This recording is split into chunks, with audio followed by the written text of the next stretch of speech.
السلام علیکم۔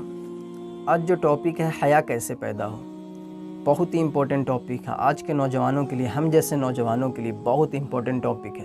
جیسے آج کل گرل فرینڈ اور بوائے فرینڈ کا کلچر چل چکا ہے، اس سے بچنے کے لیے ہم پر لازم ہے۔ یعنی سورہ بنی اسرائیل میں اللہ رب العزت ارشاد فرماتے ہیں وَلَا تَقْرَبُوا الزِّنَا إِنَّهُ كَانَ فَاحِشًا، زنا کے قریب بھی نہ جاؤ، وہ بہت بے حیائی بربادی کا جگہ ہے۔ تو اللہ رب العزت ہمیں بچنے کی نصیحت کر رہے ہیں، تو ہم کیوں نہیں بچیں گے؟ ہم مسلمان ہیں، ہم قرآن پر کیوں نہیں یقین کریں گے، اس پر کیوں نہیں چلیں گے؟ تو اسی طرح کوئی ٹاپک ہے جو ہم بچنے کے لیے، یعنی کچھ پریرت یا موٹیویٹڈ کے لیے ہم کوئی کتاب کو پڑھتے ہیں، کیونکہ سیکھنا ضروری ہے۔ حیا اپنے آپ پیدا نہیں ہو سکتا، اس کے لیے کچھ نہ کچھ سیکھنے پڑے گا، یعنی اپنا کنیکشن اللہ رب العزت سے اسٹرانگ بنانا پڑے گا، ہدایت مانگنا پڑے گا، کیونکہ ہم سب کے پاس نہ گناہوں سے بچنے کی طاقت ہے، نہ نیکی کرنے کی طاقت ہے، مگر اللہ کی توفیق سے۔ تو ہم حیا کیسے پیدا ہو، آج جو میرا ٹاپک ہے، تو چلیے سیکھتے ہیں اور سمجھتے ہیں۔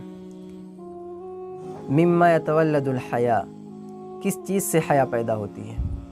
تو جنید بغدادی رحمۃ اللہ علیہ فرماتے ہیں الحیاء رؤیت الالاء و رؤیت التقصیر، حیا اللہ تعالیٰ کی نعمتوں پر غور کرنا اور اپنے گناہوں کو دیکھنا ہے۔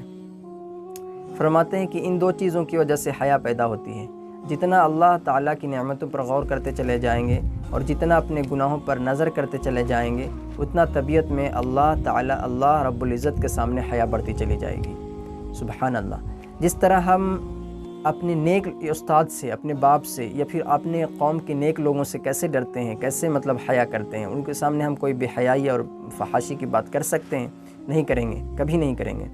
تو اسی طرح اللہ رب العزت کے سامنے بھی ہمیں حیا کرنا ہوگا، اسی طرح ڈرنا ہوگا، ان کے خوف سے، ان کے رحمت سے امید ہونا ہوگا ہمیں۔ تو ہر بھلائی، یعنی جتنا بھلائی ہے سب حیا سے ہو سکتا ہے۔ ایک اچھا انسان کبھی نہیں بن سکتا جب تک اس کے اندر حیا نہ ہو۔ حیا ہر چیز کی اصل ہے۔ ہمارے بزرگوں نے کہا الحیاء اصل لکل خیر، سبحان اللہ۔ حیا ہر خیر کی اصل ہے، حیا ہر خیر کی اصل ہے، یعنی ہر نیکی، ہر بھلائی، ہر اچھے کام حیا سے جڑی ہوئی ہے۔ جس انسان کے اندر حیا نہیں تو وہ پھر انسان ہی نہیں بن سکتا، وہ کبھی نہیں بن سکتا، اس کے اندر حیوانیت چڑھی رہے گی۔ تو ہمیں اپنے نفس کو قابو کرنا ہوگا، اپنے نفس کو اللہ رب العزت کے لیے سبمٹ کرنا ہوگا۔ ہر چیز جو بھی اپنا جو نفس میں جو اپنا پیارا چیز ہے، اس سب کو اللہ کے راہ میں قربان کرنا ہوگا، تب ہم ایک حیا دار انسان بنیں گے۔ اور حیا ضروری ہے۔ حیا اگر نہیں ہوگا، آپ بے حیا رہیں گے تو لوگوں کے سامنے آپ کی عزت اللہ خود بخود گھٹا دیں گے۔ لیکن اگر آپ حیا دار رہیں گے، حیا والے رہیں گے انسان، تو آپ دیکھیں گے کہ لوگ آپ کی خود بخود خواہ مخواہ عزت کرنا شروع کر دیں گے۔ یہ اللہ رب العزت ایک نیک لوگوں کی قول ہے۔ تو ہمیں حیا کرنا ہوگا، ہمیں حیا بے حیائی سے بچنا ہوگا، کیونکہ ایک اچھا انسان ہم کبھی نہیں بن سکتے۔ تو اسی طرح کے اور حیا کے بارے میں اور بھی اگر آپ کو ویڈیو چاہیے تو بتائیے گا، ایسے ہم ویڈیو لاتے ہی رہیں گے، کیونکہ مجھے خود سیکھنا ہے اور وہی آپ کو بتانا ہے۔ تو پھر ملیں گے ایک اچھے ویڈیو کے ساتھ۔ اللہ رب العزت ہم سب کو ایک حیا دار انسان بنائے، ہمارے آنکھوں میں حیا پیدا کرے، ہمارے دلوں میں ایک پاکیزگی عطا کرے۔ السلام علیکم۔